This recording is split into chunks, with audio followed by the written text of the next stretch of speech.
పెట్టుబడుల అవగాహనపై రేవంత్ మరియు గిరిబాబు గారు కండక్ట్ చేసే వెబినార్ కోసం ఈ నెంబర్కి కాల్ చేయండి. నమస్తే, వెల్కమ్ టు సుమన్ టీవీ. నేను విష్ణు. ప్రస్తుతంతో పాటు senior chartered accountant and businessman Balaram Reddy garu ఉన్నారు. వారితో మాట్లాడదాం. సార్ నమస్తే. సార్ బలరాం రెడ్డి గారు. నమస్తే విష్ణు గారు. నమస్తే సుమన్ టీవీ ప్రేక్షకులందరికీ. థ్యాంక్ యూ అండి. Thank you for inviting me. It was pleasure talking to you last time. ఈసారి కూడా మళ్ళీ మీతో మాట్లాడడం చాలా సంతోషంగా ఉందండి. Welcome back sir. 6 months తర్వాత మళ్ళీ నా ఆహ్వానం మేరకు మా సుమన్ టీవీ ప్రేక్షకుల ముందుకు వచ్చారు. Thank you so much. నేను అడిగిన వెంటనే సెకండ్ టైం కూడా దుబాయ్ నుంచి ఇవాళ మళ్ళీ హైదరాబాద్ మా స్టూడియోకి వచ్చారు. Thank you sir. Thank you so much Balaram Reddy గారు. థ్యాంక్ యూ అండి. Thank you. రైట్. అయితే బలరాం రెడ్డి గారు, రీసెంట్గా ఎవరైనా కొత్తగా వ్యాపారాలు పెట్టే వాళ్ళతో మాట్లాడినా, ఆల్రెడీ ఎగ్జిస్టింగ్ వ్యాపారాలు ఉన్న వాళ్ళతో ఎవరితో మాట్లాడినా కూడా చాలామంది ఈ మధ్య ఏం చెప్తున్నారంటే, కొత్తగా మేము దుబాయ్లో మా స్టార్టప్ ప్రారంభించబోతున్నాం, లేదంటే అంటే ఇప్పుడున్న మా వ్యాపారాలని దుబాయ్లో మళ్ళీ కొత్తగా అక్కడ ఎక్స్పాండ్ చేయబోతున్నాం అంటూ కూడా ప్రతి ఒక్కరు ఎవరైతే ఇండియాలో వ్యాపారాలు చేయబోతున్నారో వీళ్ళందరూ కూడా మేము కొత్తగా దుబాయ్లో ఇన్వెస్ట్మెంట్స్ పెట్టబోతున్నాము, దుబాయ్లో మా బిజినెస్ ఎక్స్పాండ్ చేయబోతున్నాం అంటూ కూడా రీసెంట్గా చాలామంది ఇదే మాట చెప్తున్నారు. ఎందుకంటారు ఈ మధ్య పెద్ద మొత్తంలో అందరు ఇక్కడి నుంచి దుబాయ్కి వెళ్ళి వాళ్ళ వ్యాపారాలను విస్తరిస్తున్నారు? అసలు కారణాలు ఏంటి అసలు? సో మీరు అనేది కరెక్ట్ అండి. చాలామంది ఇక్కడున్న బిజినెస్ వాళ్ళు కానీ, కొత్తగా స్టార్ట్ చేయాలనుకున్న బిజినెస్ వాళ్ళు కానీ, బిజినెస్ ఇంట్రెస్ట్ ఉన్న వాళ్ళు కానీ చాలామంది దుబాయ్ వైపు చూస్తున్నారు. అండ్ మనకి చాలా ఎంక్వైరీస్ కూడా వస్తున్నాయి మన తెలుగు వాళ్ళ నుంచి, స్పెషల్గా 2 స్టేట్స్ నుంచి చాలా వస్తున్నాయి. సో మనకి ముఖ్యమైన కారణాలు ఏంటి అంటే, దుబాయ్ అనేది జాగ్రఫిక్ వైజ్ చూస్తే కనుక చాలా మంచి కన్వీనియంట్ ఉన్న ఏరియా. ఎవరికైనా కానీ ఇంటర్నేషనల్ ప్రెజెన్స్ ఉండాలి, లేదంటే క్లయింట్ రీచ్ ఎక్కువ పెరగాలి, కొంచెం మన ఓన్లీ విత్ ఇన్ ఇండియా కాకుండా వేరే బయట కూడా ఎక్స్పాండ్ అవ్వాలి అనుకున్న వాళ్ళకి దుబాయ్ అనేది చాలా మంచి ప్లేస్. ఎందుకనంటే అది మనకి ఏషియా కాంటినెంట్ని వేరే కాంటినెంట్కి ఒక కనెక్టింగ్ పాయింట్ లాగా ట్రీట్ చేస్తారు చాలామంది. లాజిస్టిక్స్ వైజ్ కానీ, కార్పొరేట్ ప్రెజెన్స్ గురించి కానీ, ఇంకా వేరే ఫెసిలిటీస్ వైజ్ కూడా చూస్తే చాలా మంచి ప్లేస్ అది. అదే రకంగా ట్యాక్స్ వైజ్ చూస్తే కూడా ట్యాక్స్ పరంగా మనకి చాలా తక్కువ రేట్ ఆఫ్ కార్పొరేట్ ట్యాక్స్ ఉంది. ఇంతకుముందు అయితే కార్పొరేట్ ట్యాక్స్ కూడా లేదు, కానీ ఇప్పుడు అట్లీస్ట్ ట్యాక్స్ వచ్చింది. అది 9% ఆఫ్ ప్రాఫిట్స్. అది మనం చూస్తే it is one of the lowest tax rates across the globe. So మీరు ఇట్ ఈస్ నాట్ లైక్ మీరు ట్యాక్స్ పే చేయట్లేదు అన్న కాన్సెప్ట్ ఏం లేదు. ట్యాక్స్ పే చేస్తున్నారు, బట్ అది చాలా తక్కువ రేట్లో పే చేస్తున్నారు. ఎప్పటికైనా మీరు ట్యాక్స్ పేడ్ అమౌంట్ మీ దగ్గర ఉంది అని అంటే it is a clean money, white money which you can use for any purpose. So అది కూడా ఒక అడ్వాంటేజ్ లాగా తీసుకోవచ్చు మనం. సో అదే రకంగా మనకి ఫెసిలిటీస్ చూస్తే కనుక కార్పొరేట్స్కి చాలా వరకు ఈజ్ ఆఫ్ డూయింగ్ అనేది చాలా బాగుంది. మనం ఏదైనా కంపెనీని ఇంకాపరేట్ చేయాలనుకుంటే కనుక with in a week's time, in fact ఇంకా అర్జెంట్ ఉందంటే కనుక 2 to 3 daysలో మనం కంపెనీని ఇంకాపరేట్ చేసుకోవచ్చు. ఓకే. సో అందులో కూడా ఇంతకుముందు ఆల్రెడీ ఒకసారి ట్రావెల్ చేసి ఉంటే కనుక you can open the company being here in India. ఇండియాలో ఉండి మీరు దుబాయ్లో కంపెనీ ఓపెన్ చేసుకోవచ్చు. అది 2 to 3 daysలో ఓపెన్ చేసుకోవచ్చు. కొన్ని యాక్టివిటీస్ని బట్టి కొంత ఎక్కువ టైం తీసుకుంటుంది, బట్ చాలా వరకు ఏంటంటే 2 to 3 daysలో ఓపెన్ చేసుకోవచ్చు. అదే రకంగా కొన్ని ఫ్రీ జోన్స్లో కనుక చూస్తే మనకి ట్యాక్స్ రేట్ అనేది 0% కూడా ఉంది, మీరు చేసే యాక్టివిటీని బట్టి, మీరు చేసే బిజినెస్ని బట్టి. సో మీకు ట్యాక్సింగ్ కంట్రీ అయినప్పటికీ కూడా మీ ప్రాఫిట్ మీద, మీ బిజినెస్ రిలేటెడ్ ప్రాఫిట్ మీద 0% ట్యాక్స్ కూడా ఉండొచ్చు మీరు చేసే పనిని బట్టి. సో అలాంటి ఫెసిలిటీస్ కూడా ఉన్నాయి. At the same time availability of human resources మనకి అక్కడ ఏంటంటే వేరియస్ కంట్రీస్ నుంచి వచ్చేవాళ్ళు కూడా ఉంటారు. సో మీ క్లయింట్ బేస్ కానీ, ఎంప్లాయీ బేస్ కానీ, మీరు ఓన్లీ ఇండియన్స్ అని కాకుండా వేరే వేరే కంట్రీస్ నుంచి ఉన్న వాళ్ళని కూడా అవైలబుల్ ఉంటారు. వాళ్ళ ద్వారా మనకి వేరే కంట్రీస్కి రీచ్ అవ్వడానికి చాలా ఈజీ అవుతుంది. సో మీ బిజినెస్ ఎక్స్పాన్షన్ అనేది చాలా బెటర్గా అవుతుంది. At the same time technology wise కానీ, క్రిప్టో కరెన్సీ వైజ్ కానీ అక్కడ Dubai government or UAE government they are giving lot of incentives. So అది లీగల్ యాక్టివిటీ లాగా కన్సిడర్ చేసి మీరు మీ క్రిప్టో కరెన్సీ బిజినెస్ కానీ, మిగతా రిలేటెడ్ బిజినెసెస్ కానీ అక్కడ చేసుకోవడానికి లీగల్గా పాసిబిలిటీ ఉంది. సో ఇది కూడా one of the reason why most of the people are looking at Dubai to start their businesses. So ఇది రకంగా మనకు చాలా వరకు గవర్నమెంట్ ఫెసిలిటీస్ కానీ, ఇన్ఫ్రాస్ట్రక్చర్ ఫెసిలిటీస్ కానీ, availability of human resources, tax పరంగా చూస్తే కానీ, సో అన్ని రకాలుగా ఈజ్ ఆఫ్ డూయింగ్ బిజినెస్ కానీ అన్ని రకాలుగా చూస్తే మనకు చాలా ఫ్లెక్సిబిలిటీస్ ఉన్నాయన్నమాట. సో అందుకని business is right place to have your business, to expand your business, to reach out to the global customer base. అంటే మామూలుగా దుబాయ్కి సంబంధించి ప్రతి ఒక్కరికి ఆలోచన ఎలా ఉంటుందంటే, అంటే దుబాయ్ అనేది ఒక ముస్లిం కంట్రీ, అక్కడ వ్యాపారం స్టార్ట్ అంటే ఇండియా నుంచి మనం వెళ్ళి అక్కడ ఒక బిజినెస్ ఎస్టాబ్లిష్ చేయాలంటే చాలా కష్టమైన పని, అక్కడ చట్టాలు చాలా కఠినంగా ఉంటాయంటూ కూడా ప్రతి ఒక్కరం కూడా ఇటువంటి ఆలోచన ధోరణితో ఉంటాం. కాబట్టి అంటే అంటే వ్యాపారం స్టార్ట్ చేయడానికి అంటే ఇందాక మీరు చెప్పారు చాలా తక్కువ టైంలో చేయొచ్చు, చాలా తక్కువ టైంలో బిజినెస్ స్టార్ట్ చేయొచ్చు అని చెప్పారు. కాబట్టి అంటే అది ఎలా పాసిబుల్ అవుతుంది అక్కడ? అంటే ఇప్పుడు మీరు అన్నది కరెక్ట్. ఇంతకుముందు ఒకప్పుడు అదొక ముస్లిం కంట్రీ లాగా ఉండి అక్కడ ఉన్న రూల్స్ కానీ చట్టాలు కానీ చాలా స్ట్రిక్ట్గా ఉంటాయి. మనం వెళ్ళి అక్కడ ఉండొచ్చా, అసలు ఇంతకుముందు ఎట్లా ఉండేది అక్కడ అంటే మనం ఒక ఫ్యామిలీ లైఫ్ లీడ్ చేయొచ్చా లేదా అన్న డౌట్లు ఉండేటివి. కానీ లాస్ట్ 15 to 20 years చూస్తే కనుక దుబాయ్ అనేది చాలా మారిపోయింది. దుబాయ్ అండ్ యుఏఈ మొత్తం కంట్రీ మొత్తం చాలా మారిపోయింది. సో ఇప్పుడు అది చాలా అంటే ఇన్వెస్టర్ ఫ్రెండ్లీ కంట్రీ అయిపోయింది, బిజినెస్ ఫ్రెండ్లీ కంట్రీ అయిపోయింది. బయట ఎక్స్పర్ట్స్ ఎవరైతే వస్తున్నారో ఫ్యామిలీస్కి సోషల్ లైఫ్ కూడా చాలా వరకు ఫ్లెక్సిబిలిటీ ఉంది. సో మనకు దుబాయ్లో ఉన్నట్టుగా ఇండియాలో ఉన్నట్టుగానే ఉంటుంది అన్ని రకాలుగా, సోషల్ లైఫ్ కానీ ఫ్యామిలీ లైఫ్ కానీ ఏదైనప్పుడు కూడా మనకి ఇండియాలో ఏ రకమైన ఫ్లెక్సిబిలిటీ ఉందో అంత ఫ్లెక్సిబిలిటీ ఉంది. At the same time infrastructure కానీ ఫెసిలిటీస్ కానీ అడ్వాన్స్డ్ ఫెసిలిటీస్ అవైలబుల్ ఉంటాయి. మళ్ళీ కంపెనీ ఇంకాపరేట్ చేయడం కానీ బిజినెస్ సెటప్ చేయడం కానీ ఈజ్ ఆఫ్ డూయింగ్ ఇందాక చెప్పినట్టుగా చాలా ఈజీ. మనకు వితిన్ 2 to 3 daysలో కంపెనీ ఇన్కాపరేట్ చేసుకోవచ్చు, అంత ఈజీగా చేసుకోవచ్చు. దానికి అవసరమయ్యే రిక్వైర్మెంట్స్ కూడా చాలా లిమిటెడ్. మీ యొక్క పాస్పోర్ట్ కాపీ ఉంటే అయిపోతుంది అంతే. మీ పాస్పోర్ట్ కాపీ ఒకటి ఉంటే దాన్ని బట్టి మనం కంపెనీ ఇన్కాపరేట్ చేయడానికి అయిపోతుంది. వేరే ఫార్మ్స్ ఫిల్అప్ చేయడం కానీ ఇట్లాంటి ఇంకా కంప్లైన్సెస్ కానీ అవన్నీ ఏం లేవు. జనరల్గా మనకు సింపుల్గా ఉండే బిజినెస్ స్టార్ట్ చేయాలంటే 2 to 3 days.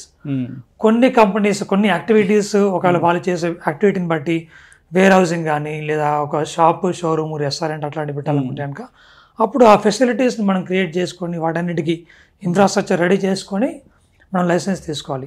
మిగతా ట్రేడింగ్ కానీ సర్వీసెస్ కానీ 2 days 3 days మ్యాక్సిమం ఓపెన్ చేసుకొని కంపెనీ స్టార్ట్ చేసుకోవచ్చు. సో అంత ఈజీగా అంత ఫ్లెక్సిబుల్గా మనం చేసుకోవచ్చు. అక్కడ దుబాయ్ గవర్నమెంట్ ఎట్లా ఆపరేట్ చేస్తుంది అంటే కనుక it operates like A private business. ఒక ప్రైవేట్ ఎంటిటీ ఆ ప్రైవేట్ బిజినెస్ కనుక ఒక కంట్రీని రన్ చేస్తే ఏ రకమైన ఫ్లెక్సిబిలిటీ, ఏ రకమైన అట్రాక్టివ్ ఫీచర్స్ ఇన్కాపరేట్ చేయాలి బిజినెసెస్కి అన్నది అన్ని వాళ్ళు కన్సిడర్ చేసి చేస్తారన్నమాట. అంటే మనకి ఇంకా మధ్యలో ఎట్లాంటి హార్డ్షిప్స్ కానీ హర్డిల్స్ కానీ ఉండవు కంపెనీ ఇన్కాపరేషన్లో. The moment you think within 2 to 3 days you will be able to establish a business. So అంత సింపుల్గా అంత ఈజీగా అంత ఫాస్ట్గా అయిపోతుంది అలాగా.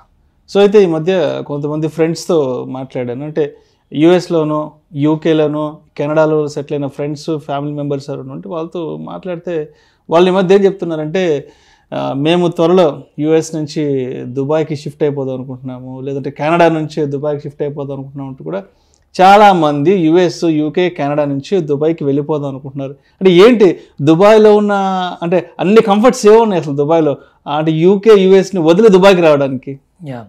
సో మెయిన్గా మనకి చూస్తే ఇందాక చెప్పినట్టుగా ఫ్యామిలీస్కి చాలా it is one of the safest country అండి. ఓన్లీ బిజినెస్ పీపుల్ అనే కాకుండా చాలామంది హై నెట్వర్త్ ఇండివిజువల్స్ HNIs రీసెంట్గానే లాస్ట్ కపుల్ ఆఫ్ వీక్స్ క్రితమే ఒక పెద్ద స్టడీ చేశారు. దాంట్లో ఏంటంటే ఇండియా నుంచే around 2 to 3,000 HNIs they are expecting to move to Dubai. So ఇండియానే కాకుండా వేరియస్ కంట్రీస్ నుంచి చైనా కానీ యూఎస్ కానీ యూకే కానీ కెనడా కానీ అక్కడి నుంచి కూడా చాలామంది వచ్చి దుబాయ్లో సెటిల్ అవ్వాలి, దుబాయ్లో ఉండాలి, లేదా దుబాయ్లో బిజినెస్ ఇన్కాపరేట్ చేసుకోవాలి, లేదా ఒక ప్రాపర్టీలో ఇన్వెస్ట్మెంట్ చేసుకోవాలి, ఇట్లాంటి కాన్సెప్ట్స్తో చాలామంది వస్తున్నారు. సో ఇందాక చెప్పినట్టుగా సేఫెస్ట్ కంట్రీ, ఫెసిలిటీస్ వైజ్ చూస్తే కనుక ఇన్ఫ్రాస్ట్రక్చర్ వైజ్ చూస్తే కనుక వరల్డ్ క్లాస్ ఫెసిలిటీస్ ఉంటాయి.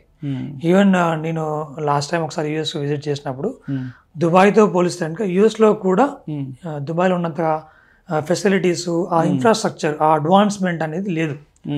యుఎస్ఏ డెవలప్డ్ కంట్రీ, పెద్ద కంట్రీ ఆఫ్ కోర్స్, బట్ మీకు కంపేర్ చేస్తే కనుక దుబాయ్లో ఉన్నంత అడ్వాన్స్మెంట్ అక్కడ లేదు. సో అట్లాంటి ఇన్ఫ్రాస్ట్రక్చర్ కానీ ఈ పబ్లిక్ కి రిలేటెడ్ ఫెసిలిటీస్ కానీ చాలా ఉన్నాయి. సేఫెస్ట్ కంట్రీ ఇందాక చెప్పినట్టుగా. ట్యాక్స్ వైజ్ చూస్తే కనుక మీరు ఎంప్లాయీస్ వైజ్ కంపేర్ చేస్తే కనుక ఎంప్లాయీస్కి అక్కడ శాలరీ మీద వచ్చే శాలరీ ఇన్కమ్ ఏదైతే ఉందో దాని మీద ట్యాక్స్ ఏమి ఉండదు. ట్యాక్స్ ఉండదు. సో కంప్లీట్గా ట్యాక్స్ ఫ్రీ. శాలరీ అనే కాదు, నీ పర్సనల్ ఇన్వెస్ట్మెంట్స్ ఏ ఉన్నప్పటికి కూడా ఆ ఇన్వెస్ట్మెంట్స్ అన్నిటి మీద వచ్చే ఇన్కమ్ కూడా దేర్ ఇస్ నో ట్యాక్స్. అదే రకంగా రియల్ ఎస్టేట్ ఇన్వెస్ట్మెంట్ కూడా. సో పర్సనల్గా ఇన్వెస్ట్మెంట్ చేసుకున్న రియల్ ఎస్టేట్ మీద కూడా ఇన్వెస్ట్మెంట్ ట్యాక్స్ ఏం లేదు. సో మీకు వచ్చే ఇన్కమ్ అంతా మీ కంప్లీట్గా మీ ఓన్ అమౌంట్ అనమాట. If you're earning like 4 lakhs 5 lakhs per month అదే సాలరీ, ఆ ఎంటైర్ 4 lakhs ఆ 5 lakhs అమౌంట్ ఆఫ్ సాలరీ మీకు మంత్ ఎండ్లో మీ అకౌంట్లో పడిపోతుంది. డిడక్షన్స్ ఏముండవు, ట్యాక్సెస్ ఏముండదు, వేరే ఏముండదు. మీకు ఎంత సాలరీ వస్తుందో అంతా మీకు క్యాష్లో వస్తుంది, అంటే మీకు బ్యాంక్ అకౌంట్ పడుతుంది. సో అది వన్ ఆఫ్ ద అడ్వాంటేజ్. మనకి ఇండియన్స్ చూస్తే కనుక ఇది one of the closest place. అంటే మనకు 3 hours లో you can just reach Dubai from India, vice versa. Number of flights available కూడా చాలా ఉన్నాయి. So any day any time you think of traveling you can travel without any restrictions. Visa రావడం కూడా చాలా simple. 2 years visa మనకు జనరల్గా వస్తుంది. There is no restriction on that. మనకు మిగతా కెనడా కానీ యూఎస్ కానీ యూకే కానీ చూసుకుంటాక వీసా రావడం అనేది చాలా ఒక పెద్ద పనితో కూడుకున్న చాలా పెద్ద ప్రాసెస్. దాంతో పోలిస్తే దుబాయ్లో మనకి వీసా రావడం అనేది చాలా ఈజీ. మీకు యాజ్ అన్ ఎంప్లాయీ కానీ లేదా మీ ఫ్యామిలీస్ కానీ చాలా ఈజీగా వస్తుంది వీసా రావడం అనేది. అది వన్ ఆఫ్ ద అడ్వాంటేజ్ అని చెప్పొచ్చు. సో ట్యాక్సెస్ లేవు, సేఫెస్ట్ కంట్రీ, మంచి ఫెసిలిటీస్ ఉన్న కంట్రీ, ఇన్ఫ్రాస్ట్రక్చర్ అది చూసినా కానీ ఈజ్ ఆఫ్ డూయింగ్ బిజినెస్ చాలా సింపుల్. ఎప్పుడైనా రావచ్చు పోవచ్చు ఇండియాకి. సో ఇట్లాంటి అన్ని బెనిఫిట్స్ ఉన్నాయి కాబట్టి చాలా మంది they are interested in moving to Dubai and settle down there. So అది ఎంప్లాయ్మెంట్ వైజ్ చూస్తే కనుక. అదేవిధంగా బిజినెస్ వైజ్ చూస్తే కనుక ఇందాక మనం మాట్లాడుకున్నట్టుగా చాలా వరకు ఈజ్ ఆఫ్ డూయింగ్ బిజినెస్ చాలా ఉంది. మీరు cost of establishing licence cost కూడా చాలా తక్కువ, లిమిటెడ్ చెప్పచ్చు. ఒకసారి కంపెనీ ఇన్కార్పొరేట్ చేసినట్టు మీరు day 1 నుంచి you can start your business. ఇంకా వేరే వేటి గురించి కూడా మీరు వెయిట్ చేసే అవసరం లేదు. అదే రకంగా మీకు అంటే మన కస్టమర్ బేస్ కానీ మిగతా కంట్రీస్కి అప్రోచ్ అవ్వడం కానీ అంటే కస్టమర్స్ని రీచ్ అవ్వడం కానీ చాలా ఈజీ అవుతుంది అన్నమాట. సో ఆ గ్లోబల్ రీచ్ అనేది మీకు దొరికిపోతుంది. So that is another advantage for business people. So employees, HNIs, business people అందరికీ అన్ని రకాల ఫెసిలిటీస్, అన్ని బెనిఫిట్స్ ఉంటున్నాయి కాబట్టి వస్తున్నారు అనమాట. అండ్ ఇప్పుడు మీరు చెప్పినట్టు బయట దేశాల నుంచి కూడా చాలా మంది ఇప్పుడు దుబాయ్కి షిఫ్ట్ అవుతున్నారు కాబట్టి అక్కడ క్వాలిటీ ఆఫ్ లైఫ్ అనేది ఏ విధంగా ఉంటుంది, అండ్ ఫుడ్ ఎలా ఉంటుంది, వెదర్ కండిషన్స్ ఎలా ఉంటాయి ఏంటి అసలు, అంటే ఒక్కసారి బయటకు వెళ్తే అసలు బయట లైఫ్ స్టైల్ అనేది ఏ విధంగా ఉంటుంది దుబాయ్లో? ఇన్ జనరల్ లైఫ్ స్టైల్ అనేది చాలా లగ్జరియస్ లైఫ్ స్టైల్ అండి. అండ్ క్వాలిటీ ఆఫ్ లైఫ్ డెఫినెట్గా మనకి అన్ని రకాలుగా facilities, infrastructure, food, social activities, social life ఇవన్నీ కూడా మనకి ఇండియాలో ఉన్నట్టుగానే అనిపిస్తుంది. చాలామంది జనాలు అక్కడ దే స్పీక్ హిందీ. సో ఆ రకంగా కూడా మనకి ఎక్కడో మనకు బయట దేశంలో ఉన్నట్టుగా అనిపించదు. బట్ మిగతా అన్ని చూస్తే కనుక డెఫినెట్గా అది అడ్వాన్స్డ్ కంట్రీ లాగానే ఉంటుంది. సో ఆ ఫెసిలిటీస్ వైజ్ కానీ అన్నీ ఉంటాయి. ఇందాక చెప్పినట్టుగా food availability, number of restaurants చూస్తే కనుక మీరు కరామా, బర్దుబాయ్, అవధ్ మేతా అండ్ మన్కుల్ ఏరియా చూస్తే కనుక it is full of Indian restaurants. Friends joking ఏం చెప్తారంటే మీరు ఎవ్రీ డే ఒక్కొక్క రెస్టారెంట్లో తిన్నా కానీ 365 days ఉన్న రెస్టారెంట్స్ అన్ని కవర్ చేయలేము. సో అన్ని నెంబర్ ఆఫ్ రెస్టారెంట్స్, అన్ని వెరైటీ, అంటే ఈ స్టేట్ వైడ్ మనకి ఈ రెస్టారెంట్స్ అవైలబుల్ ఉంటాయి. ఫుడ్ అవైలబిలిటీ ఆఫ్ వెజిటబుల్స్ కానీ మిగతా ఫుడ్ ఐటమ్స్ కానీ అన్ని మనకి ఇండియాలో దొరికే ప్రతి ఐటమ్ అక్కడ దొరుకుతుంది. ఆల్మోస్ట్ నువ్వు ఇండియాలో ఉన్నట్టుగా ఉంటాం, but you are living in foreign country. So there is no difference at all. You can happily live with your family. And education wise చూస్తే కూడా మనకు సిబిఎస్ఈ కానీ ఐసిఎస్ఈ కానీ చాలా వరకు almost 50% of the schools are based on CBSE and ICSE. So almost పెద్ద పెద్ద organisations ఏవైతే ఉన్నాయి, ఎడ్యుకేషనల్ ఆర్గనైజేషన్ ఇన్స్టిట్యూషన్స్ ఇక్కడ ఉన్నవన్నిటికీ అక్కడ ప్రెజెన్స్ ఉంది. అదే రకంగా మీరు వేరే foreign related education, UK education కానీ యూఎస్ ఎడ్యుకేషన్ కానీ ఆ కరికులం కానీ కావాలనుకుంటే ఆ ఇన్స్టిట్యూషన్స్ కూడా అవైలబుల్ ఉన్నాయి. So you can have all kind of access to all kind of educational curriculums. సో అన్ని రకాలుగా ఫెసిలిటీస్ ఉంటాయి. So you can live with your family happily with all the facilities, all the luxuries. Thank you so much Balaram Reddy గారు. Thank you అండి, thank you very much అండి. So if మీకు ఎలాంటి questions కానీ ఇంకా వేరే ఏమైనా ఉన్నప్పటికీ కూడా you can reach out to అస్ అంటే directly. Any help you want in establishing company there or to run your company on regular basis for various compliances, accounting gaani, audit gaani, taxes gaani, meeta A compliances unna gaani, we can provide you all those services at one place. You can comfortably reach out to us and we'll explain you all the requirements and we'll make you comfort being at your home. So that's how we can do. Thank you Andy. Thank you very much. Thank you so much Balaram Reddy గారు.